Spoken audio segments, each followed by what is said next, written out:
അപ്പോൾ സുഹൃത്തുക്കളെ, ഈ വർഷത്തെ റമദാനിലെ ആദ്യത്തെ ടെൻറ്റിൽ പോയിട്ടുള്ള നോമ്പ് തുറയായിരുന്നു കേട്ടോ. ഞാനും ഫൈസലും റഷീദും ആദർശും നമ്മൾ 4 പേരും കൂടെ നേരെ ടെൻറ്റിലേക്ക് വെച്ച് പിടിച്ചു. ചെറിയൊരു ക്യൂ ഒക്കെ നമ്മൾ ചെന്നപ്പോൾ ഉണ്ടായിരുന്നു. പിന്നെ അതൊരു വലിയ ക്യൂ ആയി. എന്തായാലും നമ്മൾ ആദ്യമേ അകത്ത് കയറി സ്ഥലം പിടിച്ചു. നമ്മൾ ചെന്നപ്പം ആളിങ്ങനെ കുറച്ചേ ഉള്ളായിരുന്നു. അതിനുശേഷം ആളിങ്ങനെ ഗ്രാജുവലി കൂടി കണ്ടില്ലേ, ആ ഒരു വലിയ ടെൻറ്റ് ഫുള്ളായി. ഇനിയും അപ്പുറത്ത് മറ്റൊരു ടെൻറ്റും ഉണ്ട്. അപ്പോഴത്തേക്കും ബാങ്ക് കേൾക്കാറുള്ള സമയമൊക്കെ ആയി. ബാങ്ക് കേട്ടു.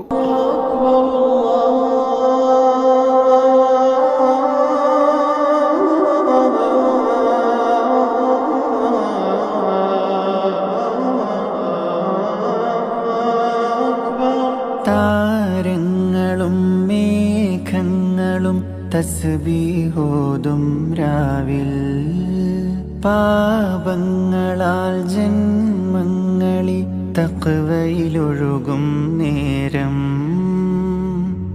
അഹദോന്റെ നാമം വാഴ്ത്തി ഹറമിലെ കിളികൾ പാടി. അങ്ങനെ ഫുഡൊക്കെ കഴിച്ചിട്ട് തൊട്ടപ്പുറത്ത് തന്നെ ഒരു പള്ളി ഉണ്ടായിരുന്നു. അവിടെ പോയി നമ്മൾ നിസ്കരിച്ച് തിരിച്ച് റൂമിലേക്ക് വന്നു കേട്ടോ. വഴിയരുളേണേ.